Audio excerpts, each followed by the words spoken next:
Okay, so this is a recap. In last session, we have covered what is artificial intelligence, evaluation of AI versus machine learning, deep learning, core concepts, types of AI system, and ethics.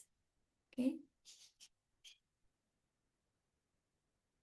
This is just the instructions, like whenever you are submitting the assignment, you can rename with the module name or with your name. This is your it look more professional. Okay. And your module 3 assignment is due by 19th May, like a next Tuesday. Okay.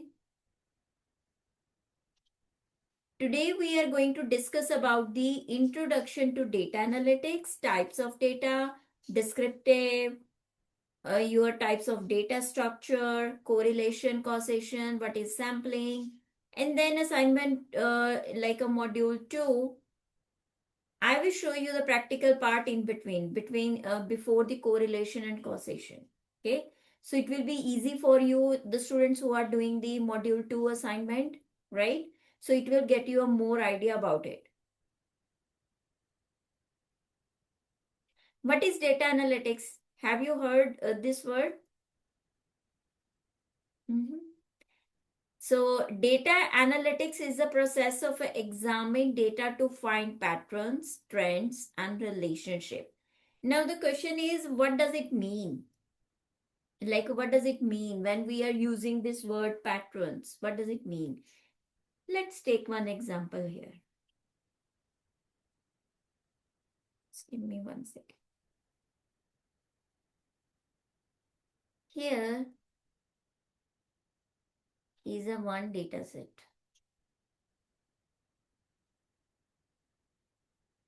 So let's say Titanic data set. Okay. So in this, we have a lot of features. We have a here ID. Here we have the, like the on which level passengers were, first level, second level, third level, whatever the level. Okay. Their age group, 20, 30, 40, 60, right? And let's say this is the target.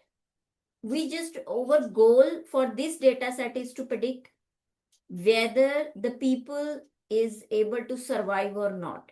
So the people who are able to survive, we will denote it with the 1.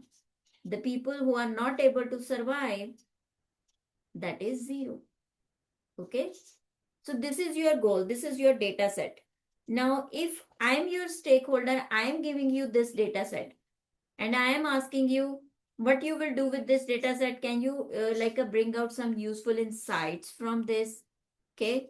So what you will do, you will take the whole data set. This data set can be of records, maybe 100, maybe 1 billion, maybe 1,000. It depends, right? And how old, maybe 2 year, 1 year. It depends, right? So data analytics is a process of examining data to find patterns. What does it mean, patterns? Look at this picture. Identify repeating behavior or structures in the data. Okay. Like for example, if you are drawing this graph, you are looking at this one. If the age group between 20 to 35, you find more records, the people were able to survive. Okay. So this is the pattern, this age, they are able to survive, right? And if we look for the trend is over the time actually. If I give you another example, let's say weather. So this is the weather. We are just looking for the temperature. Let's say Monday, Tuesday, Wednesday, Thursday. Okay. So there is a on Monday in morning, in which month? Let's say this is the month. Okay. So in January, Mondays in morning, it's a little cloudy, right? Something like that, or maybe 20-degree temperature. Okay. Because it's a winter. But If we talk between June and July, it's a sunny. It happened every year, right? It's the same because every year over summer comes between June and July, and this is the winter. So, what is happening over the time? What is the trend? This is called the trend, like what is happening over the time again and again. Okay, and what is repeating in their behavior, right? That is called patterns. Relationship, what? Discover how different data elements are connected. Like, for example, if we look at this Titanic data set, again, the people with the age between 22 and 35 are able to survive. So, this is like building a relationship with this one. And the people, the passengers who were at the top level of the ship, they were able to survive. So, how this is like connected with your target? Very strongly connected, right? If we take this example like in our real time in daily usage, like a daily life. So when like you go to the office, you use some transportation system, right? Then you reach to the office. So there is a strong relation between the Office and transportation transportation. system, yes, and your goal. What is your goal? Your office. You want to reach there, right? So this Mhm. is called relationship. Okay, and these features technically we denote it with the X, and we call it independent features too. These topics will come again in your upcoming modules, but I am just telling you this is why this is called target. Okay, so we just try to find out the relationship between these features and the target, how strongly they are connected, how much your target variable is dependent on the independent variable. Okay, does it make sense? Is X always independent? Yes. Okay. Any questions? Since I live in Chicago, I'm using data from Chicago Transit Authority L station boardings. So in my case, I would imagine that there is a relationship between more populated areas of the city and train station boardings. So in that case, the dependent variable would be um,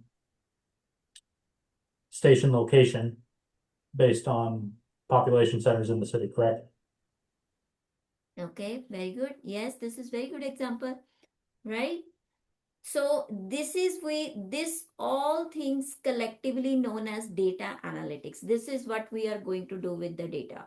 Either you have a data from the sports domain, you have a data from health domain, you have a data from real estate, you have a data from finance domain, any domain. Okay, we need to find out these things.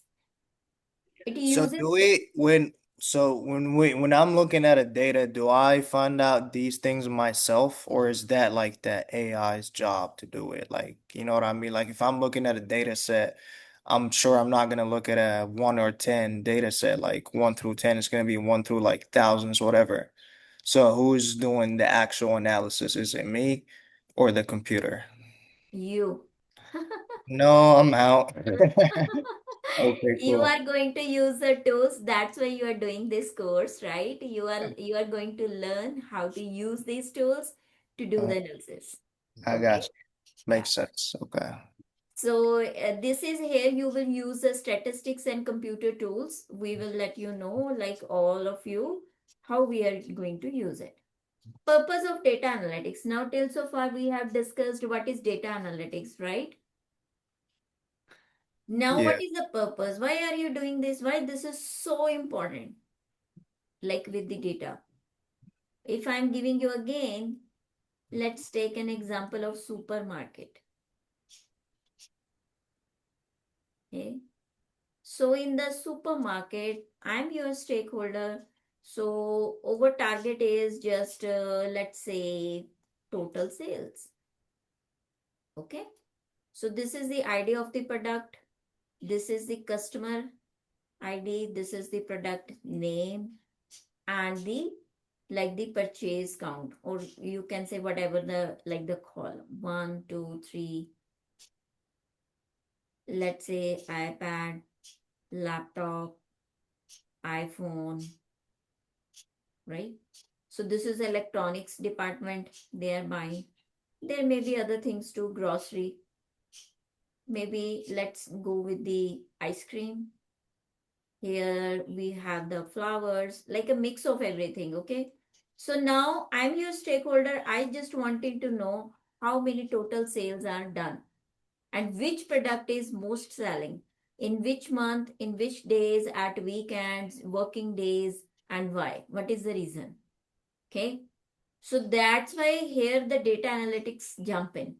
The data analytics help every business person or every person support the decision making. If I'm your stakeholder, you are my data scientist, you are my data analyst, you will tell me, Neerja, people are buying the more iPad and laptop at the end of the year in December. I will say, yes, okay, there are no more sales in this month. But what is the reason? Why? Why people are buying more? Maybe there is a Boxing Day, there is a off, right? On the electronics thing, right? There is a Black Friday. So that's why people are buying more electronics in these days. People are like buying the ice cream more in summer. So you will tell me the like the reason, recommendation. You will recommend me you can keep these products. There will be the more sale. So this is called the sport decision making. That's why data analytics is important. That's why we do it. Answer business questions. I have already told you what questions I have, right? Maybe I have a question why my other company, like let's say there is a company X, there is a company Y. Why their ice creams are more like have a more selling than mine? What is the reason? Okay, but Got we should it. have the data too, right? Predict the future outcomes. You are going to predict about it, like if you are keeping this ice cream in this days at the weekend, people are visiting more supermarket, so there will be the more sale. So you are just predicting the future outcomes too. Optimizes the process, optimize the existing machine learning model too. If your model is not able to predict correctly, or there are some hope or a room to improve it, then we can optimize the process too. Maybe there is a new input, maybe there is a something we can improve with the another model. Okay, so this is the purpose of data analytics. Okay, so in a real time example, again this is the same example. A retailer uses past sales data to decide how much stock to keep, which product to reorder. Does it make sense? Any questions?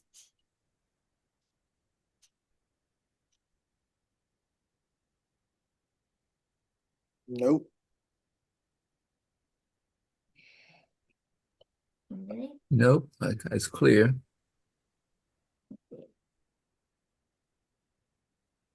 All right. So types of data analytics actually.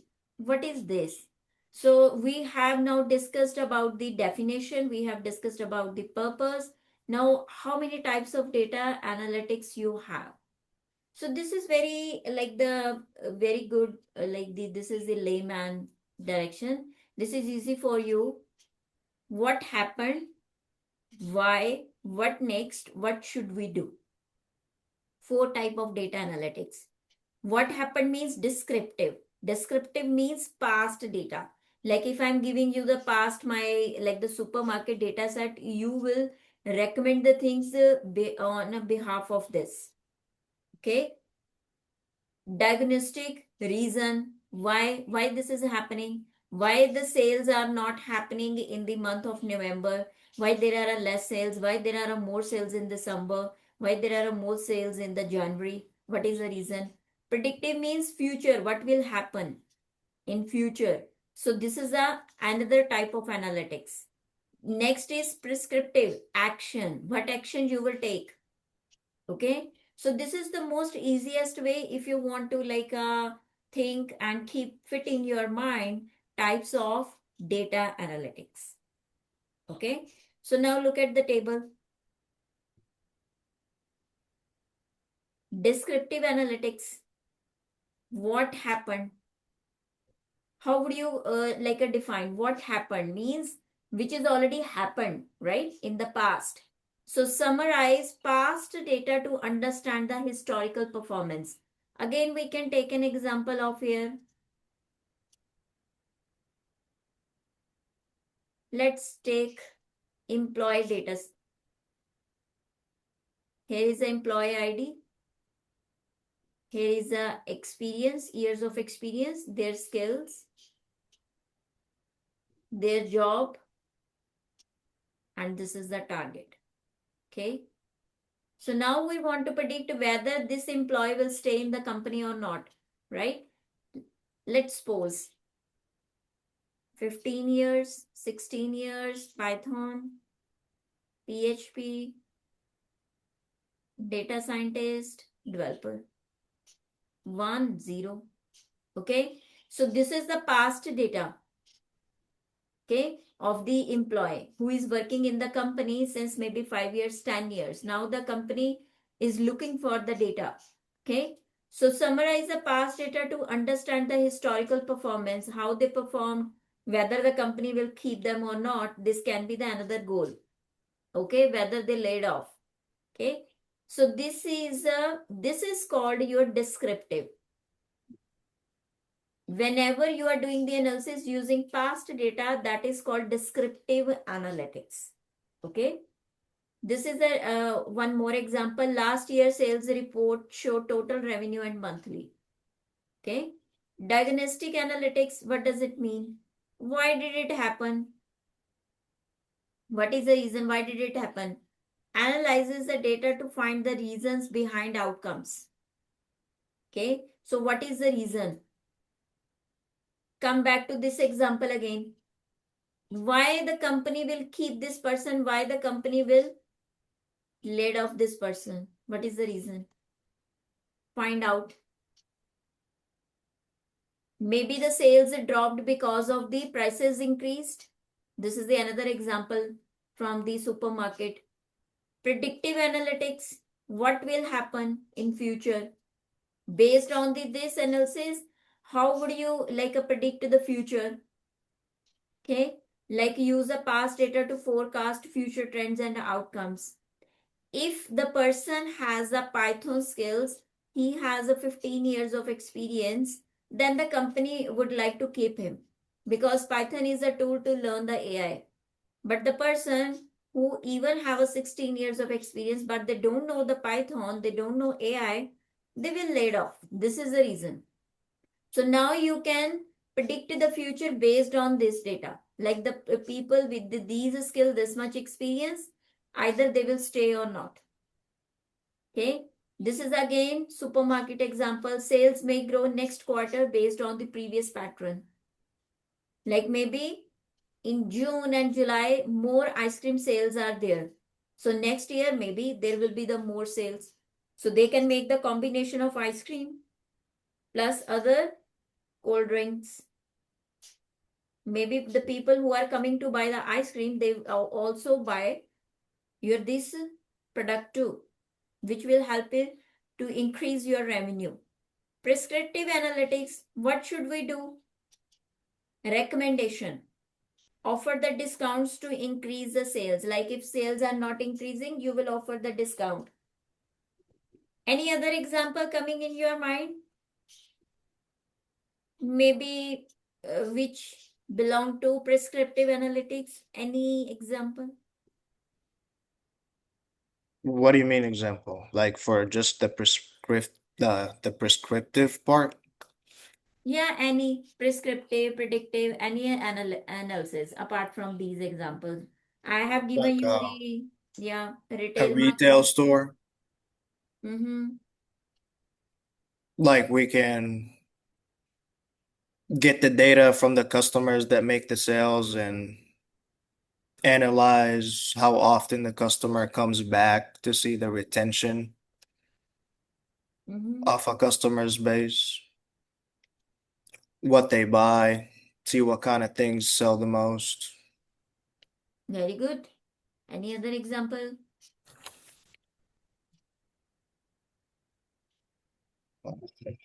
Maybe some other domain?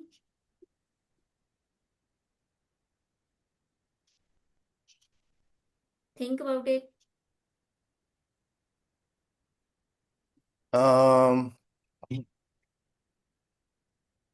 Other domain. Maybe bank, finance. Yeah. Mm-hmm. Is it used in like cameras and like security and like footage and stuff like that too? Yes. It is? Okay. Image recognition, biometrics, this is all AI. We use deep learning, the other, like the complex algorithms for this one. That's Okay. cool. Mm-hmm. Data analytics process. Now till so far we build our foundation. What is data analytics? Steps, why this is important, examples we have discussed. Now we will discuss about the process. How you are performing the data analysis on your data set. When this question, this is the answer to your question too. Okay. These are the steps you need to follow practically too. Okay. Let's take again Okay. example. House sale price. Again, here is a number of rooms, garage, water pipe, area, and price of the house. Okay. This is 2, 3, 4, 1, 2, 3, 1, 2, 3, 2000 square feet, 3000, 4000, 300K, 400K, 500K. Okay. Now this is your example. Data analytics process or machine learning life cycle or data science life cycle. Okay. So here we are going to talk about the data analytics process. So in this, your first step is data collection actually. Okay. Now you are downloading the data set from Kaggle. Maybe you are using your any data set you have any CSV file, text file, Excel file, right? You are using the UCI. So what is this? You are collecting the data. Okay, you are collecting the data, collect the relevant data. So I have downloaded this data set from Kaggle. So this step is known as collection. Second step is data cleaning. Second step is data cleaning. Now data cleaning is not actually small step, it's a very big step. But here we are just talking about the main points, but it's very in detail. You will use a statistics tool, right? So here in data cleaning, if there is any error in your data, what type of error? If I'm saying error, let's say this is missing value. Okay. And here, yes, David?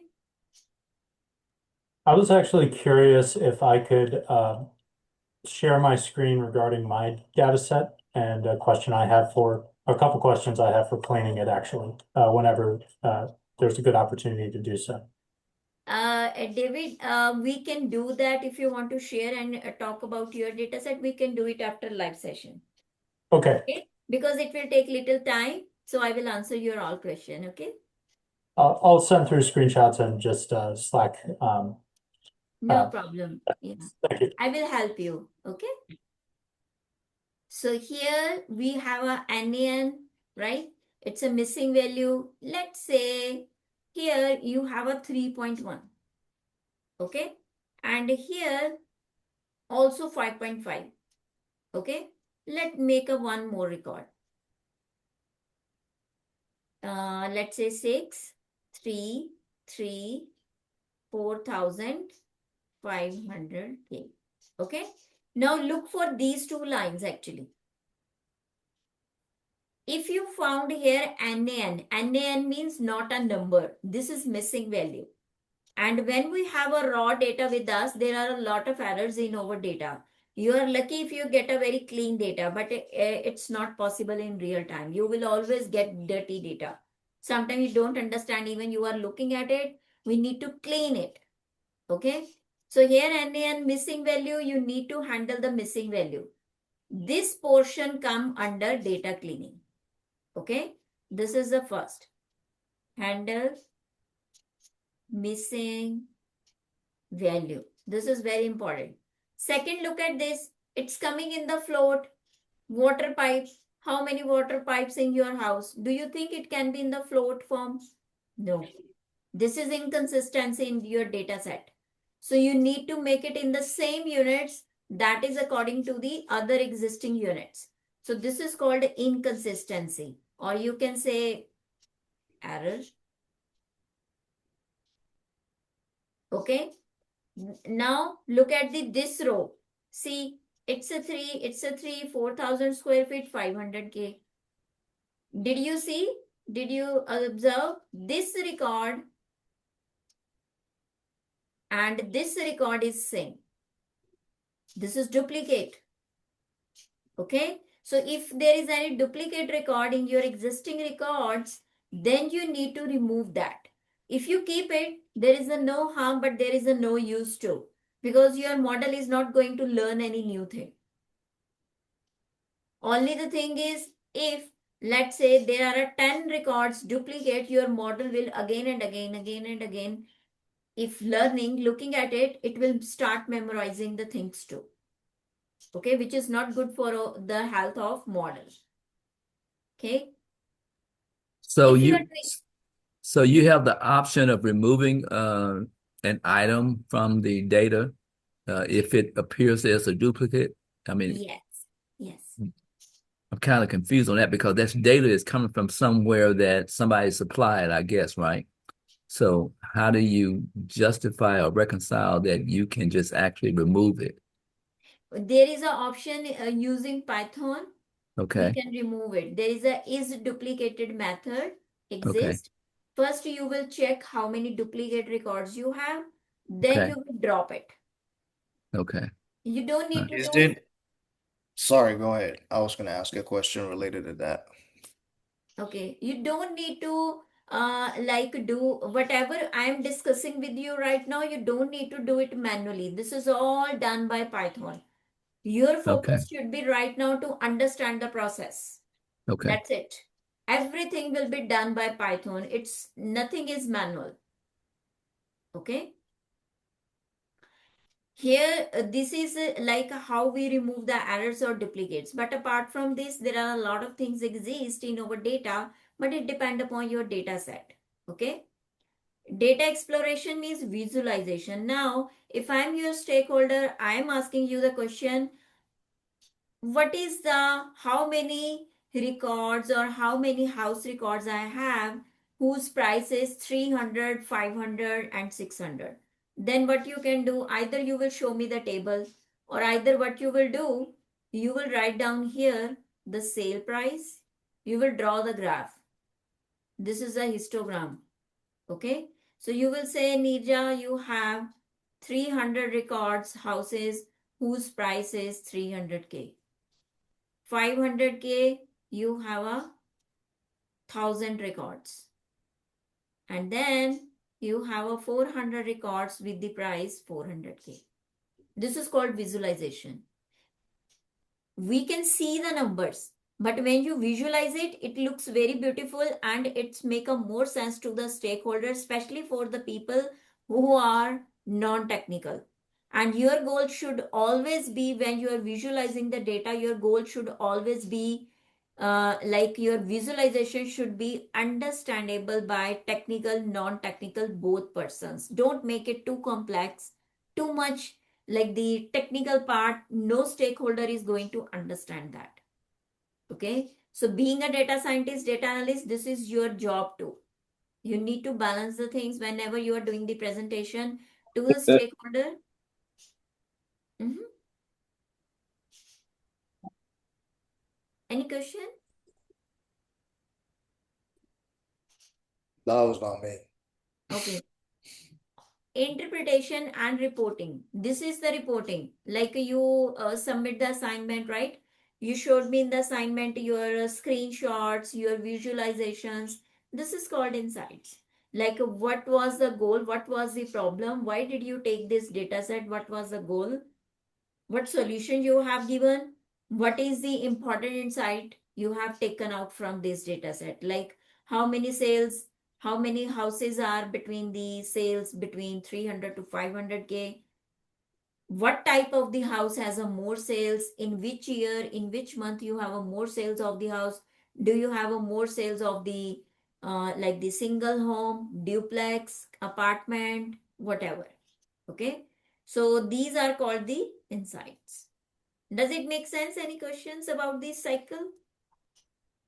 These No. are steps you are doing step by step in your notebook too. When I will show you practically, it will make more sense to you. So these are the tools used in data analytics. Excel, you have a CSV file, Excel file, text file in the in the form of data, SQL, querying database. What you are going to do with the SQL, you are going to collect the data. Okay. Right now you are downloading the CSV text or Excel file from the Kaggle directly. But in real time, this is not going to be happen. Okay. You will have the server. You need to write some queries either using SQL or whatever language they use, right? There are multiple languages. You will extract the data in the form of this. Then you will start analysis. Okay. This is another tool. Python and R, definitely without this you can't survive in AI. Some students also use the R. This is only good for statistics. Okay, they have a very good libraries for the statistics than Python, but Python is 99% used. Okay, BI tools, Power BI tool, Tableau, Quick Link. This is very like the popular tools, but apart from this, you have a lot of options. They have a ready-made graphs. You can drag and drop. You can enter in the values and it will draw the graph itself. Okay, so this is third-party tool. We use it to prepare very good dashboards. I will show you if we get a time how it look like. Okay, common analytics techniques, most important. Okay, what does it mean? So till so far you now understand like if you have a data, right, from any domain, what you are going to do with it, what steps you are going to follow for the data analysis, what tools you are going to use. Now common analytics techniques. So you will use the regression analysis. Have you heard about it? Do you remember in school days we used to do this formula? If you remember. David, you remember? You are maybe you are doing it, Yeah. right? I took statistics in high school for dual college credit, so we did a lot of regression analysis Very and good. R Yeah, squared. yeah, I'm familiar with it too as well. So yeah. Very good. So tell me, what is this? The slope, Very of, good. if I recall. Yeah. And this?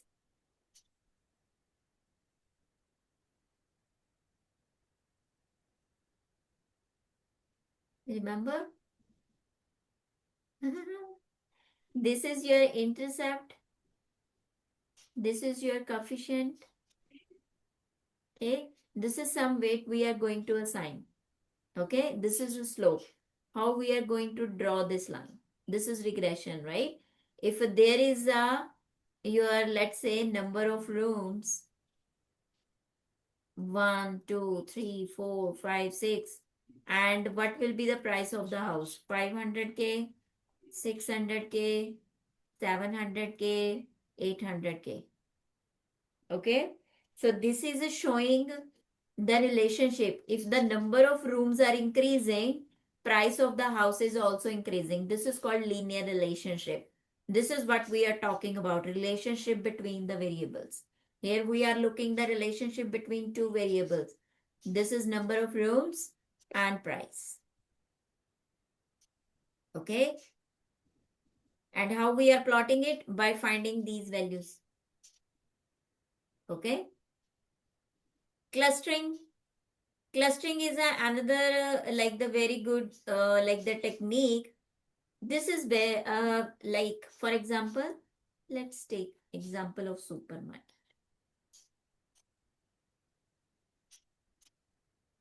So there is a customer, there is a age, and this is the product, this is the target, means total sales. Okay.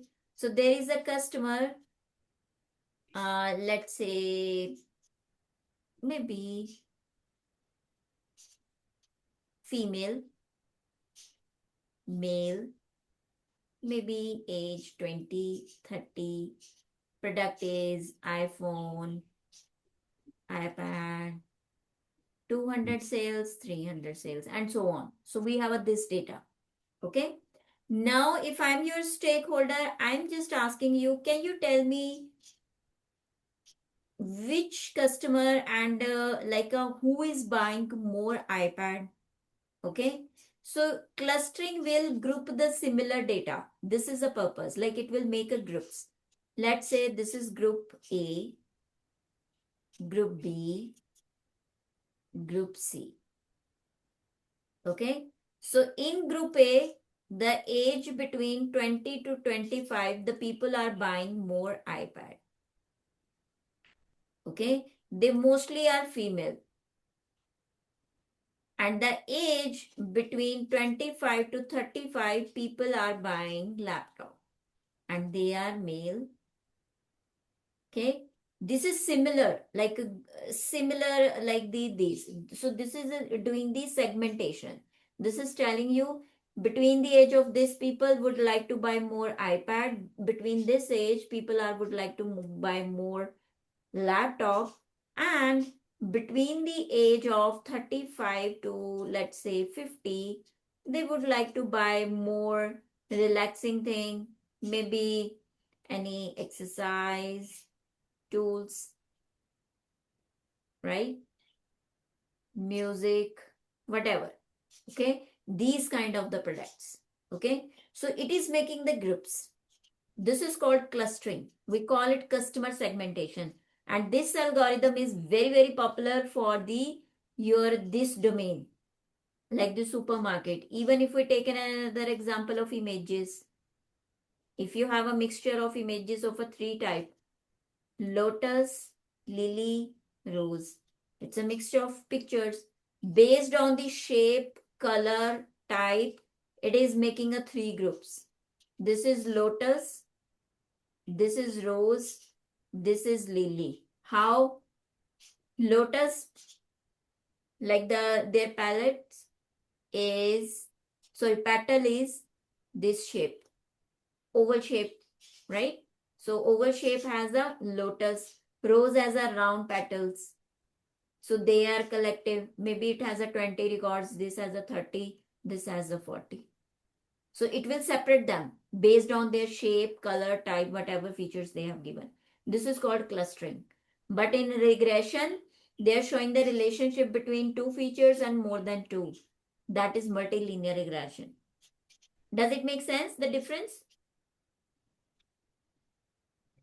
Can you connect it with any other real-time example? Any example if coming in your mind? Think about it.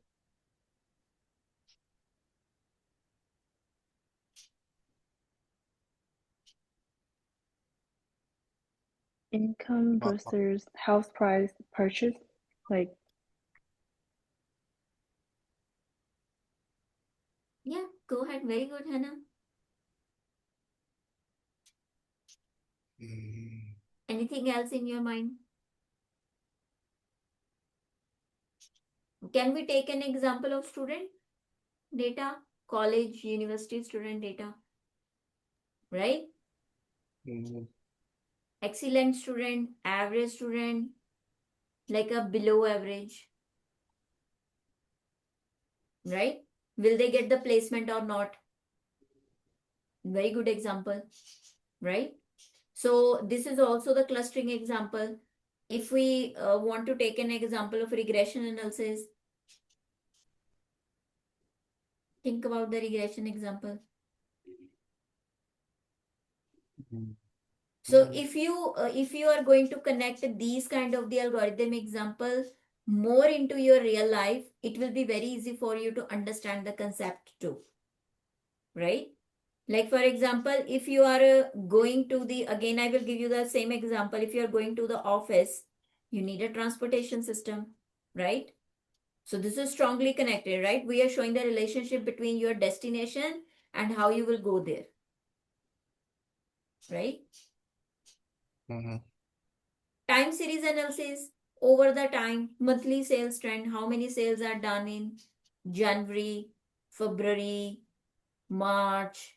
This is the total sales. This is the very, like the good example. This will be like this. This is your histogram. Okay. So this is called time series. Over the time, how many sales are done? Over the time, what will be the weather? Over the time, like maybe the placement or something. So these are the techniques we use mainly, and in real time, these are the most popular one.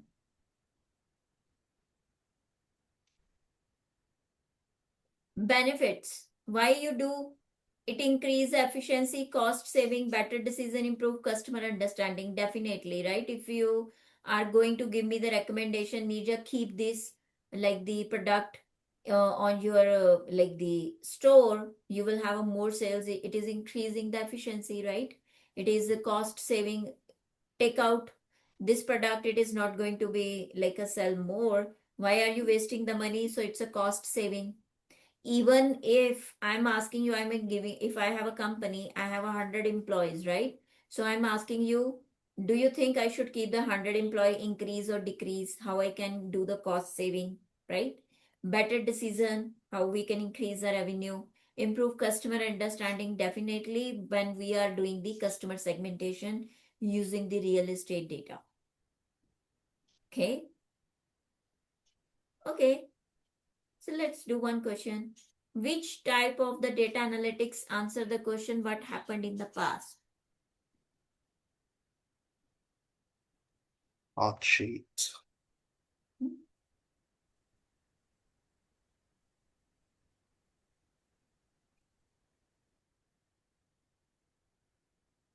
I would say it's C for sure. Yeah, I'm with Fan.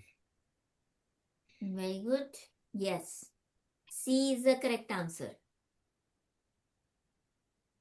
A company wants to know what action it should take to increase the sales. Which type of analytics is used? What actually is in a prescript? D.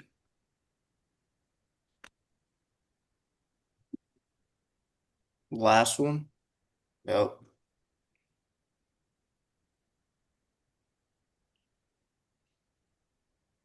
Because it's a recommendation, right? We are taking the recommendation, so it will be prescriptive. Yeah. Okay. Now let's jump onto the descriptive statistics in more detail. Okay. So descriptive statistics helps us summarize and organize the data so it becomes easier to understand. So what you need to focus under this. We have a lot of actually statistics tools in Python. Sorry, not tools. Python itself is a tool. It's a functions. Okay. So like a central tendency where the data is centered, variability, how spread out the data is. Okay. Let me focus. We have in a detail, but I will give you show you the big picture here. Central tendency means like where your data is. Look at this. This is bell shape. Okay. We don't need to make this. This is a bell shape curve. Okay. This is your whole data actually. Okay. But if I talk about this point, this is normal shape. this one. But your most data is lie inside this. Okay. If you look at it carefully, this curve is going down, right? And this area is also going to decrease, right? So this portion has a very less data, this one. Okay, this one. So how do you detect, how do you recognize it? What is the importance of this one? What statistics tool you use? What is the importance of central tendency? Why we are focusing on these points, you will understand in the upcoming slide. Okay, this portion is called mean actually. Okay, and this is statistically we call it standard deviation, range of the data, how your data is spread out. Okay, like if I give you, let's say this is the record, ID, rooms, area, price. So you have a 2-3 rooms, but you have a one record who contain 10 rooms. It is very far away from your like a normal range of the rooms in the house. This is 2000 square feet, 3000 square feet. This is 10,000 square feet actually. And the price is 3 million. This is 40K, 50K. So this record is very, very like a looking very far away from your data, normal data. If we draw this like this, maybe your two data points are here and this data point seated here. Individually far away. So this is not at a center point. Like if we take out this data point maybe here, not here. Okay. Maybe it is not making too much sense to you right now, but this is just a big picture, how the data look like. Okay. We are talking actually in terms of statistics right now. Variability means how spread out the data is, as I showed you. The two records, the third record, how the data is here and there, like the variability of the data. Now, there are more important terms, mean, mode, median.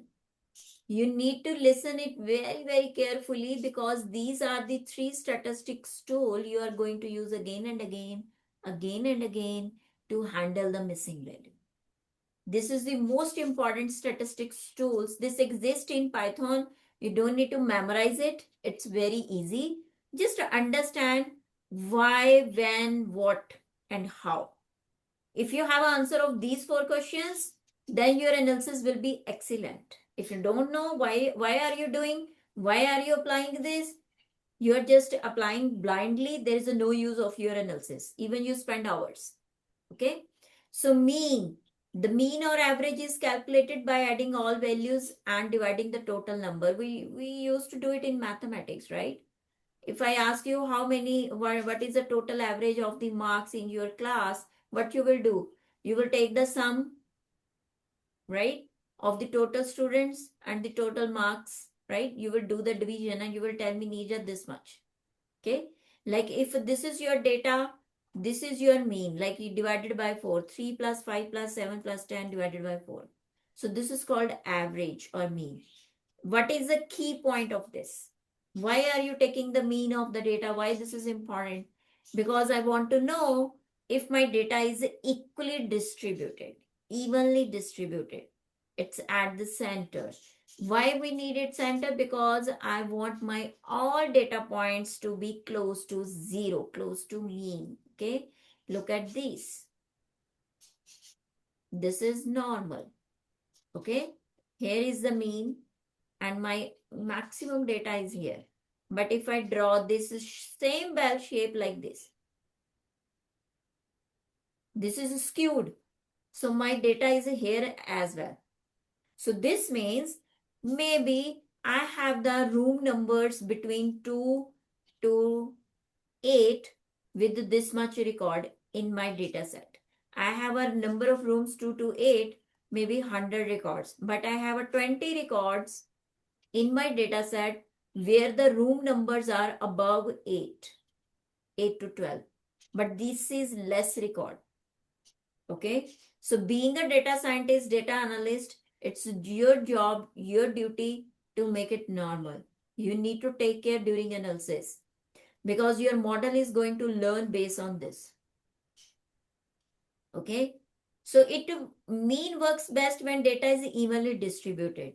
So if now come back to this example again, house sale price,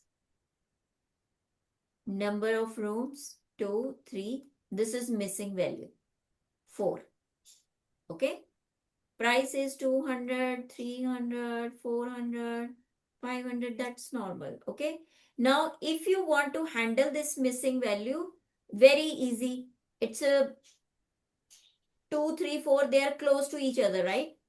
So 2 3 4, they all lie close to each other, close to your this, so you can handle it very easily. In machine learning, we handle the missing value by taking mean, mode, median. So when you should use the mean for handling the missing value? When your data is evenly distributed. This means in this shape, bell curve shape. You might be thinking, how would you come to know this is coming in the bell shape curve? We can find out the minimum and maximum range, and also there are more ways to look at the distribution of the data. Okay, I will tell you visually. Okay, so here you will do 2 plus 3 plus 4 divided by your 4. How much? After division, how much? 2.2 or 2.3 and change, just Something that. like that. Okay, so now you fill this value with this 2.3. But 2.3 is not correct because number of rooms cannot be like this, right? We need, it's an inconsistency now further. So you need to handle this too. You will round it. Okay, you will not leave it like this. Okay, this is the first rule.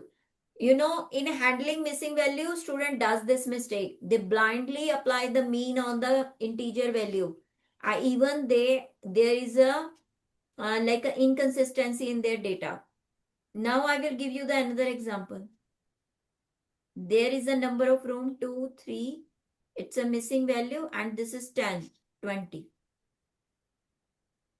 200 300 400 500 600. Now if I will take the mean here to handle the missing value, this is completely wrong. Wrong. You can't do that. Okay, because this is not evenly distributed. So what you will do now in this case, I will show you on the next slide. You will take the median now.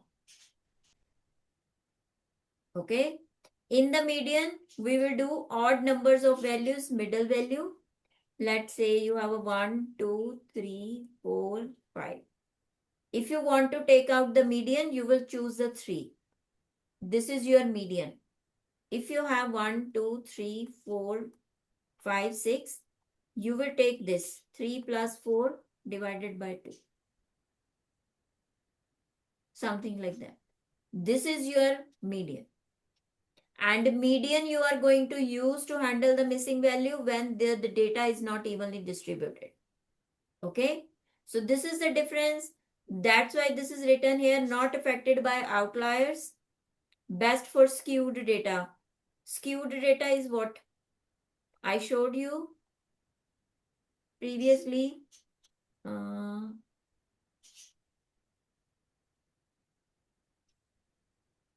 This is a skewed. Skewed is of a two type, left skewed, right skewed. This is right skewed. This is the tail. Okay, so you might have some records where the room numbers are 10, 12, 13, 14.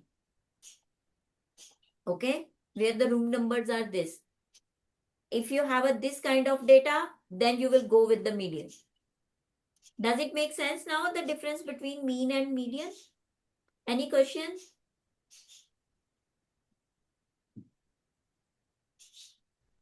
All right, very good. If you still have any question, you can tell me. Mode is very easy. Basically, like a more frequently we use mode for categorical actually. But you can go with the numerical too. There is no harm. Okay. Categorical means, let's say there is a gender and there is a age. Female, male, female, missing value. Now, if you want to handle it, you will check what value is coming most frequently. Here the female is repeating, male is only one record. So you will fill this value with the female. This is a mode. That's it. These three functions you are going to use again and again during the missing value. And if you don't understand the usage of this, where you should use what method, then you will be in trouble. If you don't handle the missing value wisely, your analysis can be wrong. Okay? Do it very wisely. I will share the article with all of you. You can go through that too. What is standard deviation? Standard deviation is nothing. It's a range. This is mean, median. This is 1, let's say 1 to 2, whatever the range. Okay. Maybe 3, something like that. Okay. This is a range of the data. Positive, negative, like the range. This is called the standard deviation. You're not going to calculate it manually too. There are the formulas in the Python. Okay. Small standard deviation data points are close to the mean. This means this. These. This is a small standard deviation. When large, this is spread out the mean. This portion. This is the large SD. This is the small SD. Okay. This is used like for your finance, quality control and science, etc. Standard deviation, mean, mode, median. This is very important for your analysis actually. Remember I shared with you math is fun. Did I share? So go through that. Everything is given in that. Very easy with the example. Now we will jump on to the practical part. Before I jump on to the practical part, do you have any question till so far? All good? If you have any question, you can just tell me. That was clear. Okay, very good. Let me open my Google Colab.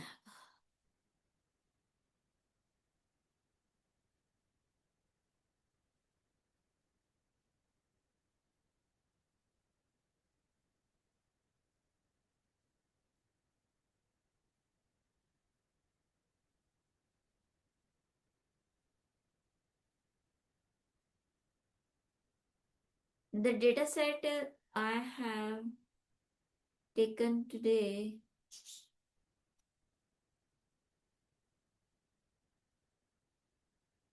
KC1.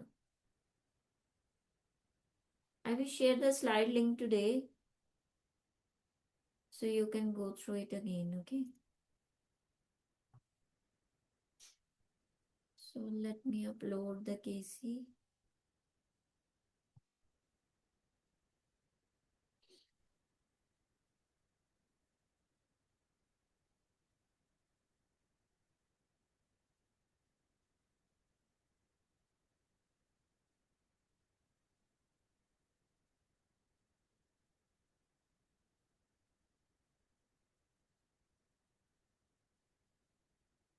Here we go. Okay. So anyone who has started the practical part of the assignment, okay? So this is your first practical notebook. Your module 2 assignment is the same like this. You can use the same data set. You can add more steps. This is your choice. You're not restricted to do only these steps what I'm going to show, because I have a limited time. I need to show you the most important part only. Okay, if you want to do the more analysis, you can share with me, Neerja, I have done this. I will go through your notebook too. So here first we have taken the data set KC house data. What is the goal of this data set? The goal of this data set is to predict the sale price of the house. Okay, you need to write here the goal actually. Okay, make your notebook very professional and upload it. Once you completed the notebook, upload it on the GitHub parallelly every week, so you can build your strong job portfolio. Okay, here you are going to import the libraries. The students who are not from the technical background, the students who don't have any experience in the coding, so I will tell you, import means library. Library means like you have a big box whose name is Python. This is your Python. Okay, this is your box and it contains so many libraries. Libraries means files. Okay, so when you want to use any library, any function from the Python box, you will import it. Import pandas as PD. Pandas is used for the data manipulation. Data manipulation. When you want to edit the data, you want to delete something from your record, you want to add something, you want to combine them, you want to record them, sorry, not record, you want to update them. Okay, handle the missing value, duplicates, everything. NumPy for mathematical calculation. Okay, Seaborn and Matplot for visualization. That's it. This is the purpose of these 4 libraries, and you are going to use these 4 libraries again and again, again and again, again and again. Okay. At the end of the course, this is going to be fit in your mind. Okay.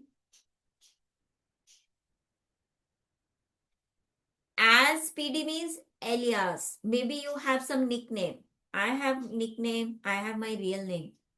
So this is the nickname of this library. If you don't mention as PD, it's okay. You can use pandas, but it will be very big name. So we avoid that.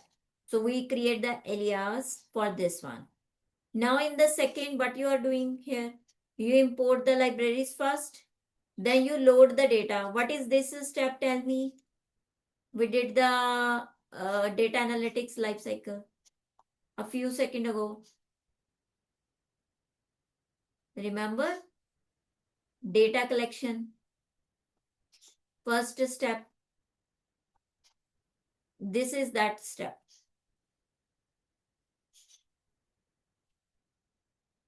Okay, you are collecting the data here. You are lucky you have a CSV file.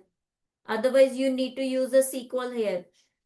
Maybe you need to use a scrap, web scraping, APIs, lot of ways to collect the data. Okay, so this is you are collecting the data. But what is this? We are using this library to read it, because I cannot open the CSV file directly in the Google Colab or in Jupyter Notebook. We need to convert it into the table format that is called data frame, and that can be done by only pandas. Okay, so this is pd.read underscore CSV means it is going to read your this file. How does it look like? Let's see.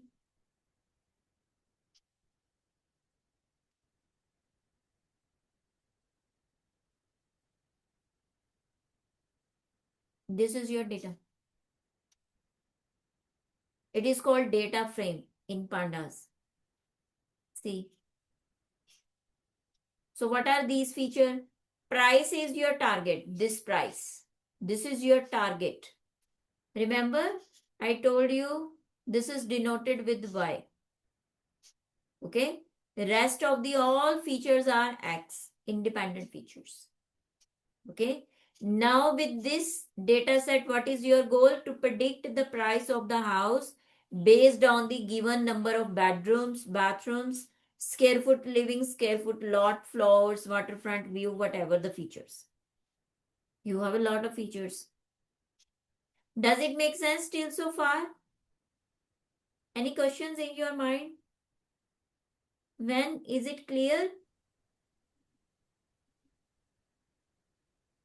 I have a question, Isa, but I'm not sure if it makes sense. But whatever code, Python code that we put on, like put in, like we put the X and it gave us the Y. Like that Y was not included, right? No. Like your question is good. You are talking very advanced level question actually right now. Wow. Okay. You have a X and Y both with you, but that comes under supervised machine learning. You will learn in the upcoming module. Okay. Okay. Yeah, you are not going to put anything. Actually, it depends upon the data set and type of machine learning. Right now, we are just doing the data analysis. I'm not talking about right now any type of machine learning. You will get confused. Okay. So I need to mention right now X and Y because I just wanted to make sure you understand the goal. So what No, is I the did. goal? Right? Sorry, this is Y, this is X. Mm-hmm. Okay. So you will have both. Okay. Rest depend on what you are going to do with the data. Okay. Yeah. I have a question too. Mm-hmm. So I saw that because when on the line of df equal pd read csv, right?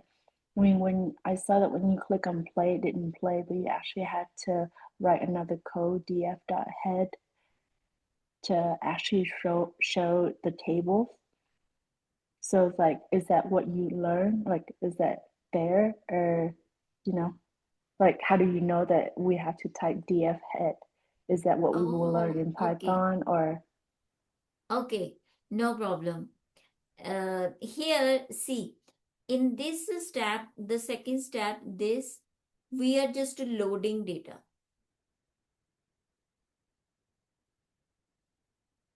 Okay. What it is doing at the back end, it is reading your file actually. Okay.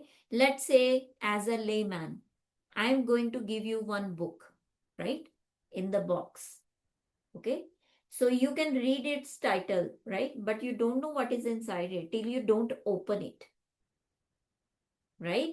So you can connect it with that. I have given you the book. I have loaded the book to you, and then you are opening the book. Okay. And now your question was, Nija, how would I know? I need to write the df.head. If you are interested to open the book, what is inside the book, you will definitely use df.head. Okay. So don't worry right now. See, this is for everyone. You don't need to memorize the code. These steps you will learn automatically. If you understood the process, your mind will automatically trigger you, write this code. I want to see that output. Okay. So you will go, either you will Google it or you will look it in the assignment. Just understand the process. If I have a data, I want to look into this, what features I have, what kind of the values I have. Is it integer, float, categorical? What kind of the data I have? Okay. And DF had loads top 5 records only. Okay. If you want to load the more records, then what you need to do? Let's suppose you are interested to look for top 10 records, top 20 records. Just pass this value. It will increase. Okay. So these are the things you need to play around. Whenever you are doing your assignment, just play around with the pandas, minimum 15 to 20 minutes. I will share the documentation with you. W3 school I have already shared. Pandas documentation link, I don't remember I have shared with you or not, but I will do. Pandas documentation is very huge. Actually, I don't want to confuse you. That is very huge. But read only the things which is required. Okay, that will be more beneficial too. And this is DF info. This is if you are interested to know more about the book. Who is the author? How many pages inside the book? How many chapters? What is the topics, most important topics? Same with the info. Here it is like going to tell me how many records I have. See, it is telling me 21613 records I have. And keep in your mind, index is always started with 0. Your index will always start with 0. That's why it is showing 21613 to 21612. Okay, it includes 0. And then how many features you have? Columns, 21 columns you have with this data. It's very big. It's a more than 2D. Okay, and this is the column name. This is type of the column. It's an integer value 1 2 3 4. Date, it's a object. Object means categorical. This is a Python data type actually. Okay, and if you found any problem, just let me know. We will discuss in office hours. So here, this is the bedrooms, and this is all showing your type of data of or belong to each feature, how many records you have. If there is any missing value, you will also come to know here, because then there will be the less record. There will be 21610, there will be 21000. You will understand total records are these, and these records are less than this. So you will understand this much missing value exists in your data. But don't worry, we have another method where it will tell us how many missing value you have. Okay, and this method in interview, they ask this question: how would you like know about your data set using which function? What is the use of info function? Okay, so try to interpret it. Now we will start with the next. So we have talked about the first step, data collection. We just explore it, we just see it. Now we will clean, data cleaning. I told you in the slide, like we check the duplicates, missing value, errors. Okay. So here we are checking the duplicates. This is a way when we will check the duplicates. Look at this. Okay. So this is df.duplicated.sum. You don't need to do anything. See, it is very easy. Even you don't need to, in interviews, yes, you should know how to write the code. They're not going to show you any guide.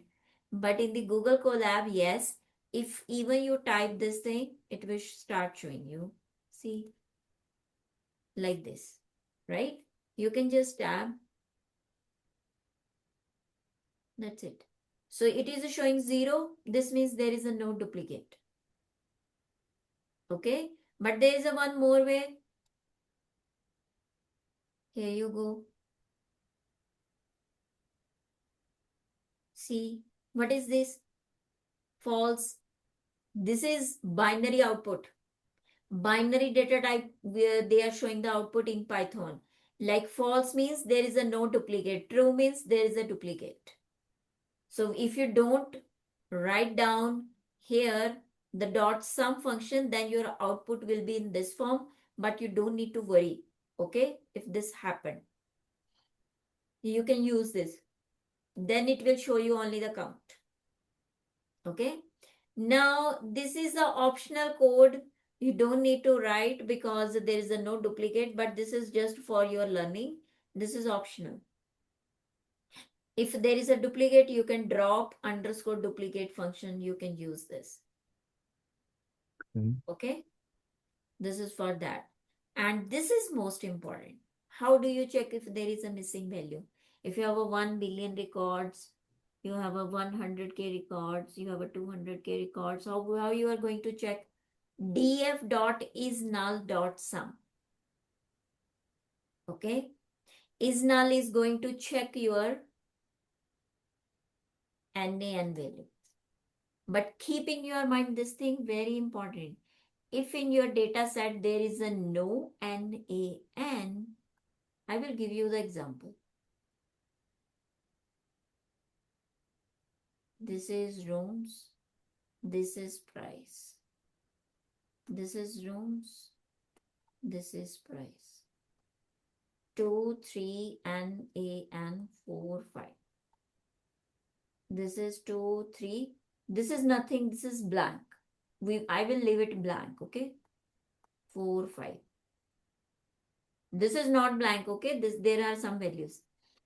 Now, when you apply this method, when you apply this method on this data set, it will show you one missing value.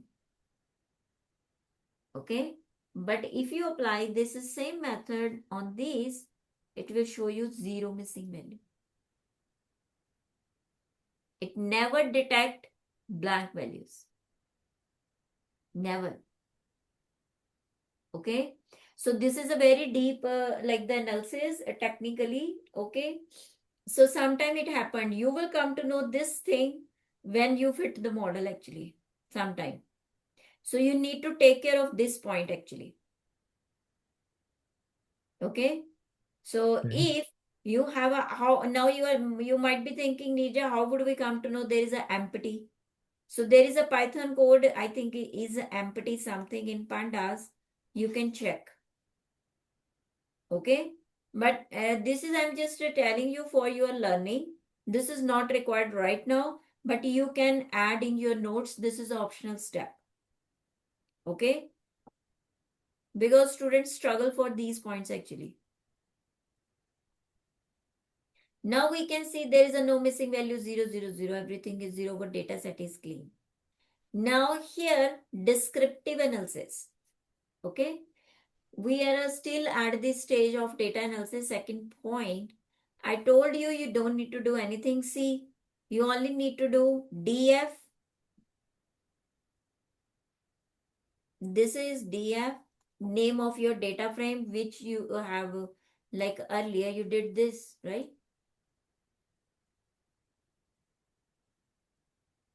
You load the file, right? So this contains your all records. Now if you want to have an access of single feature price, this is the code you need to write. You will take the mean of this one.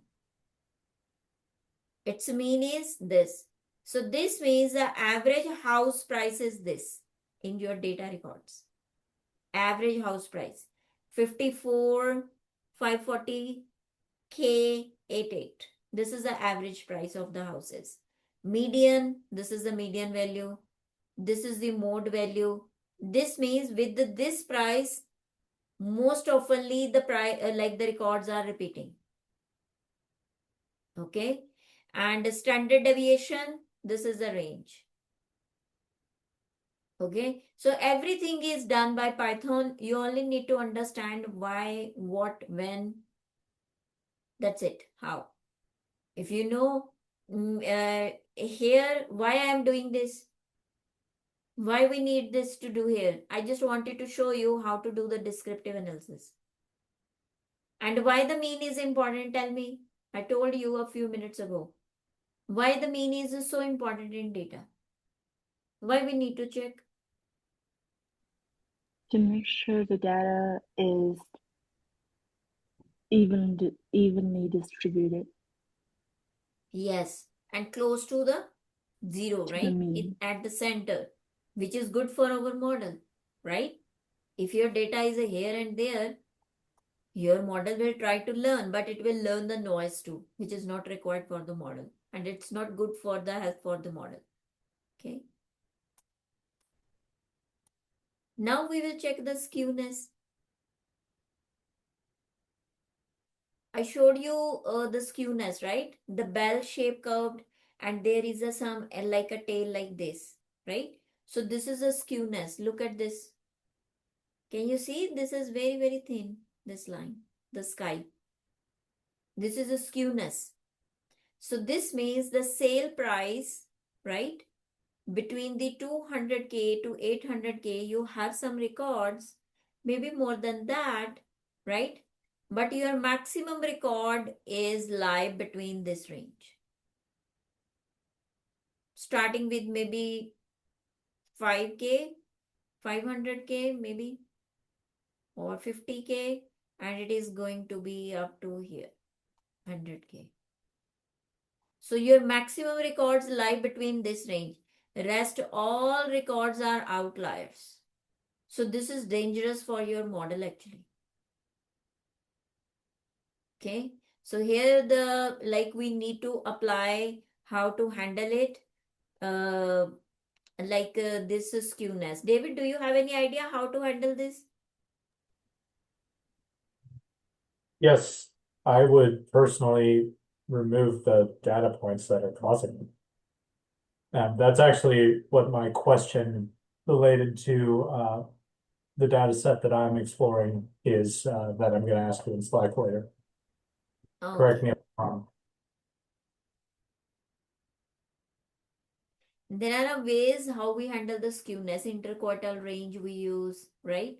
If there is a very one or two outliers, it depends. It's a toughest decision for the data scientist, data analyst, how you're going to handle the outliers. Technically, we call it outliers actually. Okay, this is a technical keyword we use. This is identify outliers. This is what we were talking about. So this is a formula Q1, Q3, IQR. So this is quantiles 25%. This one. Let me show you one more thing actually. Um, we can do here too.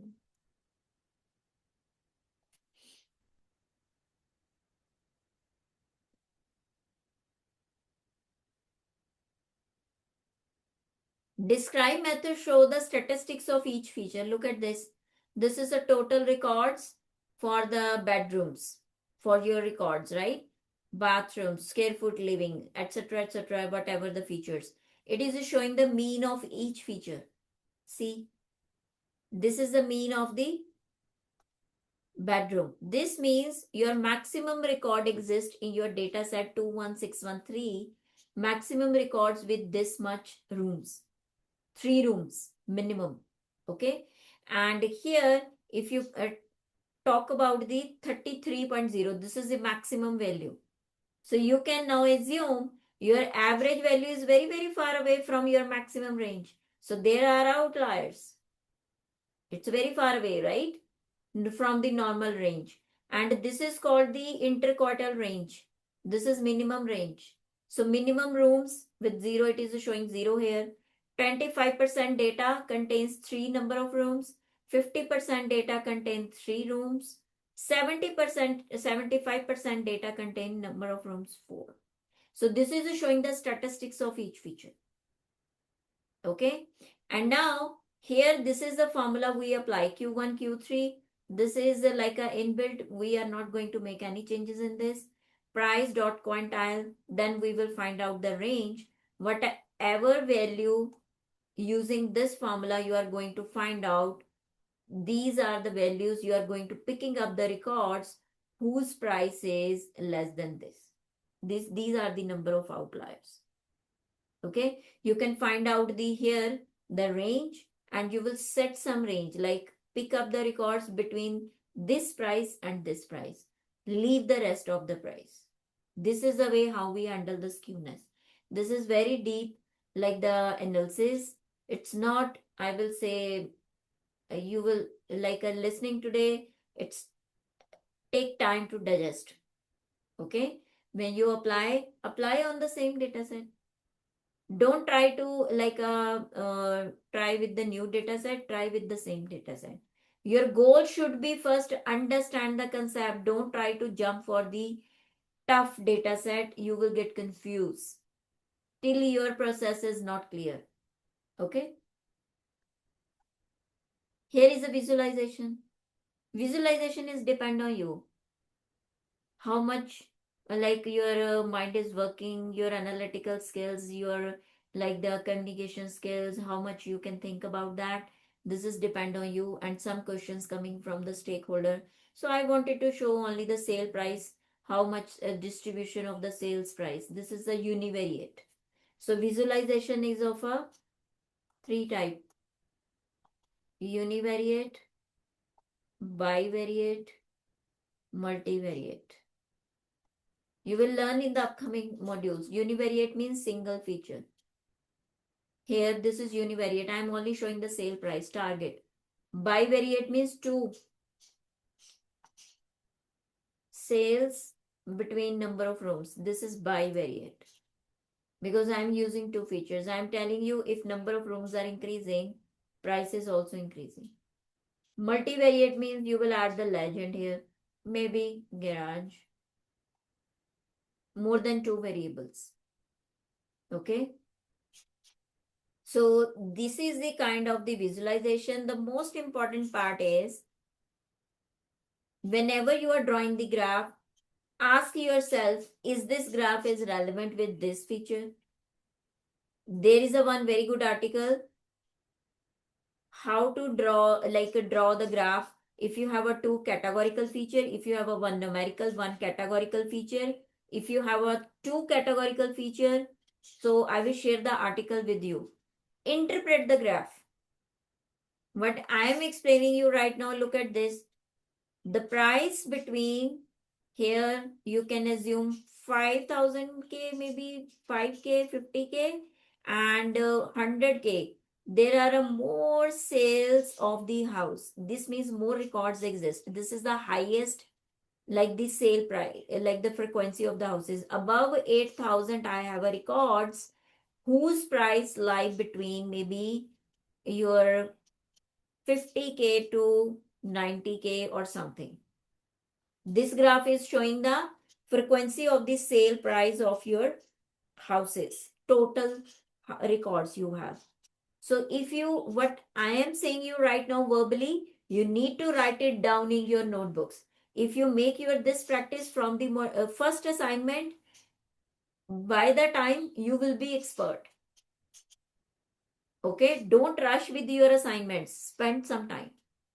In start, it will take you maybe 3 hours, 4 hours, but by week, when the time passes on, like you feel difference. Which assignment you were doing in 3 hours, you are going to do in now 1 hour. Now look at this box plot. So box plot we usually use to check the actually outliers.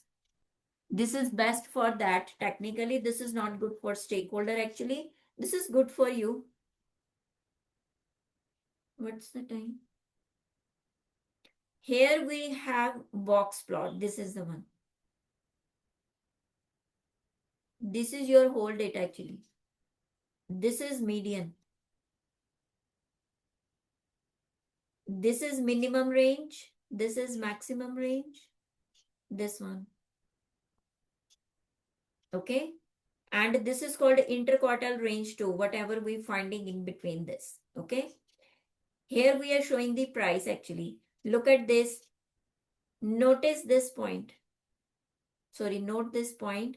Here the range of the price between 50K to 90K, we have a more records, right?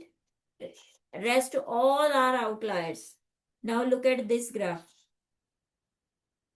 The price between 0 to 1K, you have a this much record, right? These black balls are all outliers. This is the same graph. Same thing is showing. Only the difference is it is showing in the form of box plot. That is a histogram the above we have plotted. And we have plotted it using Seaborn, I believe.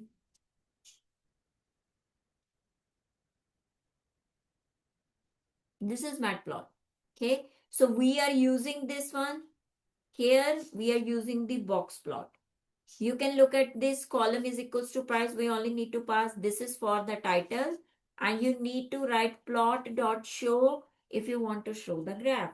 If I comment this, it will not show any graph. Okay.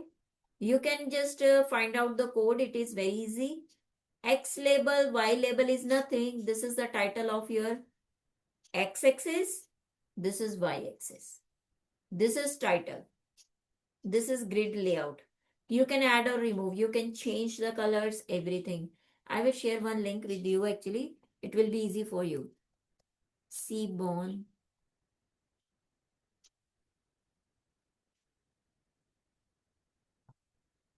This is all graphs. Okay. Tutorial. Just open any, you can do the practice. It's very easy. Okay. Go through it. If you find any issue, just let me know. Okay. Practice it. Just copy and paste the same code in your notebook and see the output. Then try to make a changes in the color, in the title, in the background, size. Make these small changes, okay? You have a matplotlib too, sorry. This is matplotlib. Matplotlib is a father of actually your Seaborn. The code which you are going to write using Seaborn in a 2 lines, in Matplot you need to use a 4 lines. But Matplot is highly customizable. You have a very good control on the Matplot, not on the Seaborn. Okay. Now let's move further. Here we have yours. We are just selecting the numerical because I just wanted to show the correlation. Correlation means like we wanted to show how strongly the number of rooms is connected with the price. If the number of rooms are increasing, is the price is also increasing. This is called correlation.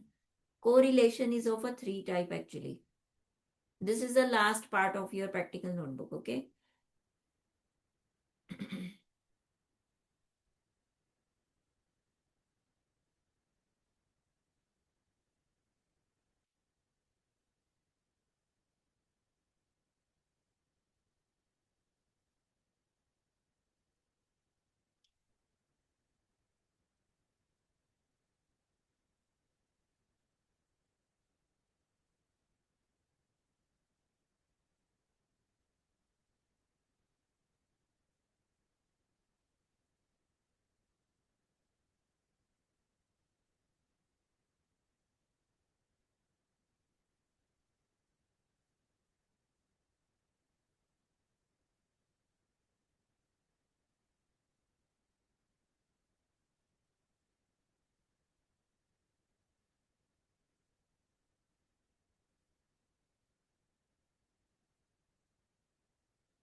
Look at this.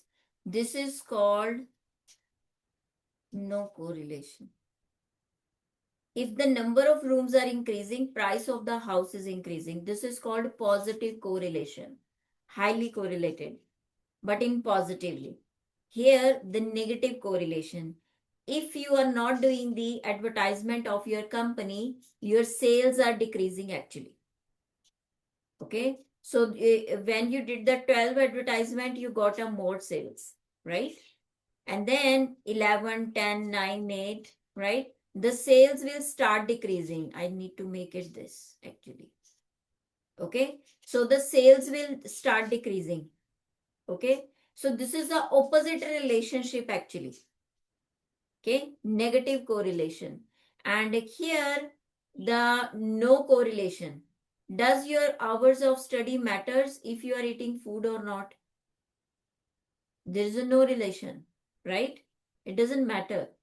Okay. So these are the 3 type of correlation. This is we are showing here. So I have picked up only integer or float value because it also contain the actually object type value, which is not like your correlation method does not like those values. Okay. So here we will pick up this numeric dot correlation. It is inbuilt method. You don't need to make any changes in that. And then we have a lot of features actually. So I'm only showing the ascending in ascending order, showing only 10 values in this. Price itself is 100%. Square feet living is connected 70% with your price. It is showing in the form of percentage. Okay. Now look at this graph. This is called heat map. Heat map is of many type as well. Okay. On the right side, this is called color bar. And if you look at it carefully, this is 100% correlation. Darker the color, you can see 100%. Lighter the color, percentage of the correlation is decreasing. This is 60, 40, 20, 0. It can be negative too.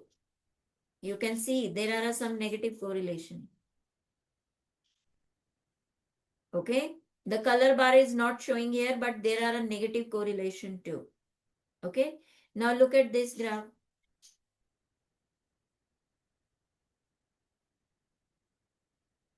Square foot living, if we go up with the price, how much correlation with it?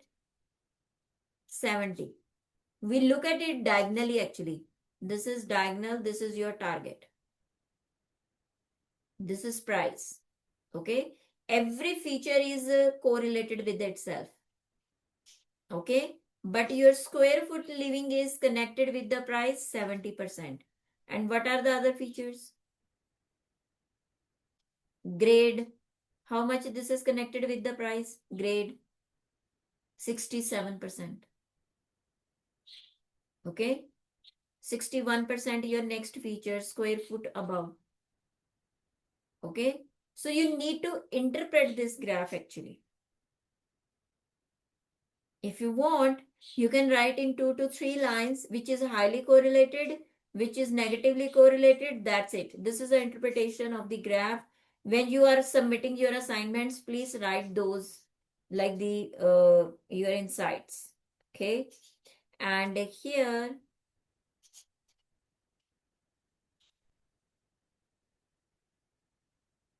we are showing it numerically too. Very easy. This is easy for you. Here we are printing it numerically. And this is the code. This is a seaborne heat map. We are passing the parameter top correlation. What does it mean? I have taken only the actually top 10 features because your data set contains 21 feature. I'm not interested to show all features. Okay, so I have picked up the top 10 features. Then I have passed it here. Annotation is equals to true means it will show numbers. If you remove it, it will not show any number. It will only show the colors here like this.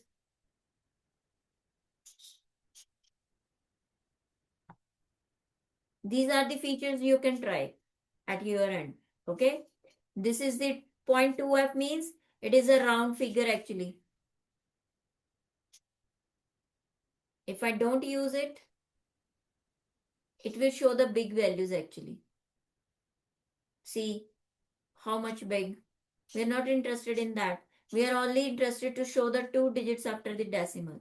This is for that one. This is type of the heat map. This is a color combination. You will find plenty of color combination. If you find here, you will. Choose like this, visualizing categorical data. How to visualize the categorical data? Which graphs are beneficial for the categorical data? Okay, you need to follow these documentation like this. So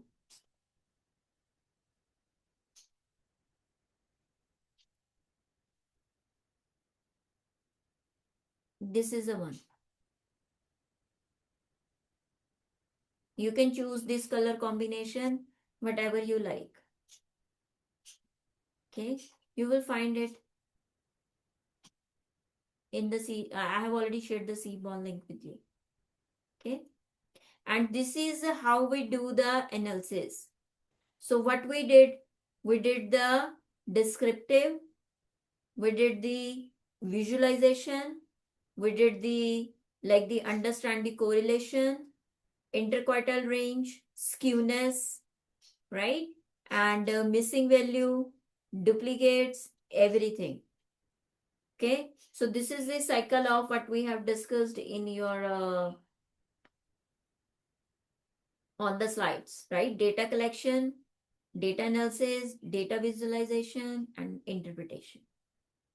Okay, now any question till so far? This is the end of the session. We are left with the few slides. Here we go. Where is the slide? What is data structure? This one. I will share the link with you. If you can go through it, otherwise I will discuss in the office hours. We are left with the 3 slides. Yes, David? Um, Actually, on second thought, I'll message you in Slack so I don't take up the class's time. Okay. Anybody have any question?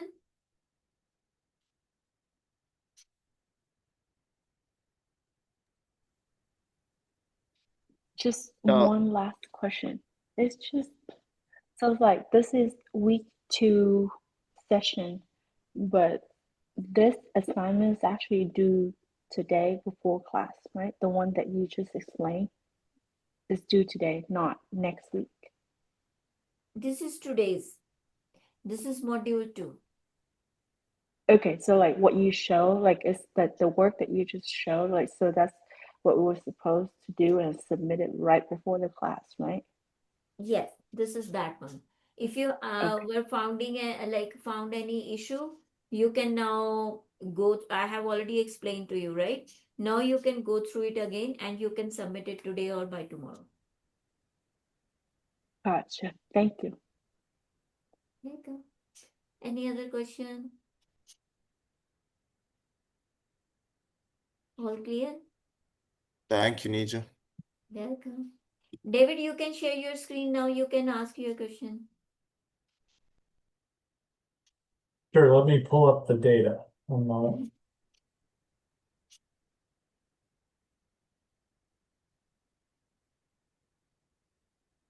The students who want to go, they can. If you want to stay, you can.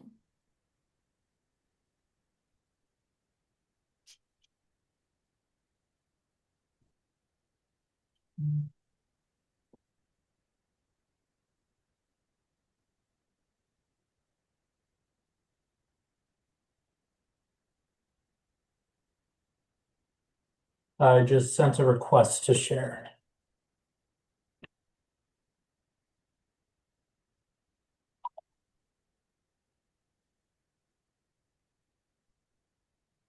Are you able to share now? Yes, can you see? Yes, I can. Okay. So this is a CSV file for CTA ridership by station. That's the data I'm planning to use for the third assignment. So the third column is average Sunday holiday rides. And I noticed that these stations, which I believe are on Chicago's Pink Line, are recording 0 boardings for Sunday holidays, which I don't believe is possible because the system runs every day of the week. So I figured they put in zeros here because they didn't have data, not because there were 0 boardings. So if I left the zeros in here, I'm afraid it's going to skew my descriptive statistics. So I wanted to get your opinion on how I should handle this particular discrepancy. There, very good question. Zero. We if when you have downloaded the data set, if it already contains the 1% chance, maybe there is a no, like the people on the Sunday holiday, maybe. But if Mhm. there are 99% chances, as you are saying, it's not possible, right? Then there is only one way, David. We need to handle it using missing value, Okay. right? You need to find out like the first range. You need to check the skewness. Based on the skewness, we shortlist our records. Then you can take the mean, mode, median, whatever suits to your data. This is the way how you can handle it. And The right? okay. The other method that I was considering was to calculate. So these stations are all on a single line of the train on the Pink Line. So I was thinking about just calculating all of this for all of the different lines except for the Pink Line.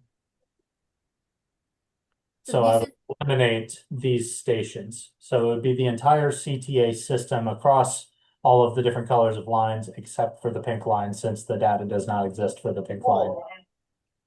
so these stations are different or same? They're they are the same in the sense that they are on the same line. So they're all Pink Line stations. if you're familiar with how Chicago's public transit works at all. Not too much. Most transit in the world is that way. So Like the word you are using, like the same line, what does it mean? So, if you've been to New York, have you taken the subway before? John, can you mute?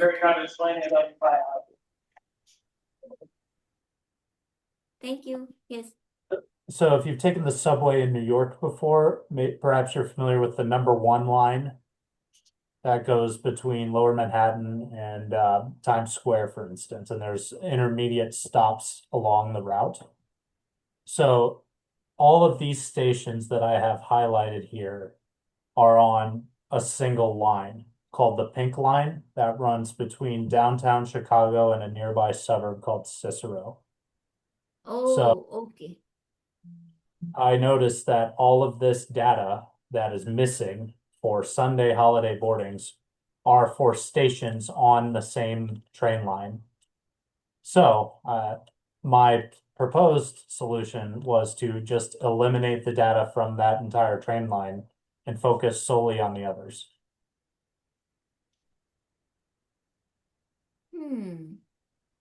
You can, but like in as per my experience, I don't prefer like to delete the records, right?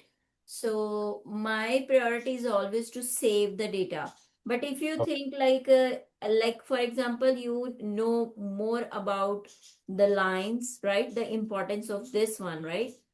As per like because I don't have a knowledge like about the single line too much, right? With uh so you can, if you know, right? But my preference is always handle it first, right? Okay. If even there are a 000, we don't know whether maybe there is a no people, right? Maybe there are a people, right? Then you will lose at least 8 to 10 records, right? Right. In this, you And can do two things.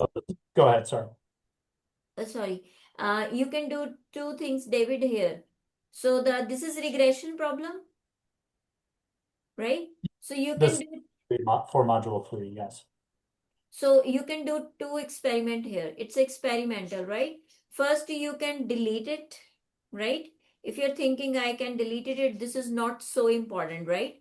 But before deletion, to think about it manually, this is not important. Check its correlation. There is a one method come in Python, very advanced. This is feature importance. Have you heard about that? No, I haven't used that yet, actually. That come up, we call it feature importance. Okay, Okay, you can find it out. Okay, so just check the feature importance. Sometime what we do, oh, as a layman, without talking to the domain expert, we delete the things, right? sure, So in that you can check out. So you are thinking to delete the records by line, right? correct, yes. And in this second, first is feature importance, second is your correlation, check the correlation, third is you first delete, fit the model quickly. Do you know the base model? What is base model? I don't know. I haven't Okay, began. it's okay, leave that. So you can first delete these records and fit the model and check the accuracy. Okay, if you Okay, think this is good, then it's good to go. If you think no, this is not, then handle it, do the second experiment, right? This is a way how you will learn as well, and it will help you to enhance the skills as well. Now Google one article, pick up the same topic, right? Write down your domain name. I have this data set, and there are, it is showing for this single line way these records, right? So you will find the domain expertise example there. Is it important or not? Before taking any final decision, we need to do a lot of research actually. And okay. these are very good records, 8 to 10. We have another values as well in other columns. They are not missing. I'll add that research that I do to my Jupyter notebook as well, just to provide additional background. And perhaps I can find the missing values. Maybe the city just has it stored somewhere else for the pink line in particular. I'm not sure, but I'll do the research. So Yeah, you can do that, but these are the things we need to keep in our mind before deletion. Check correlation, check importance, talk to domain expertise. In our case, we don't have any domain expertise, so we can research it on the Google. Okay, and if there are one or two records, that is fine. But deleting multiple records, it's very like a loss of the data actually. We want to save our data. Second, even in your mind sometime come, I will delete this feature. Don't delete the feature till you don't check the importance of the feature. and maybe there, unbeknownst to me, there just simply aren't any boardings on Sunday holidays on the pink line in particular. That just seemed very suspicious to me because the lines are open every day, most of holidays. So Yeah. I'll do the research. I appreciate the background. Thank you. Thank you. Any other question from anyone?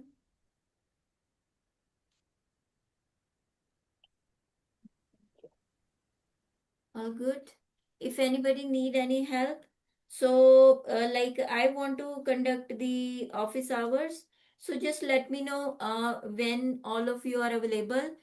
I want to give you the gap, and in the office hours all of you can come with your problems, your assignment problems, and we will finish those 2 or 3 slides too. So all of you can discuss with each other, and just let me know the availability of all of you on the Slack. Okay, you just post a message, Neerja, we all are available on this day. We can conduct the session same time, except Wednesday and Thursday. Okay, all right, see you next week, and message me about your office hours availability. Okay, thank you, bye bye, take care.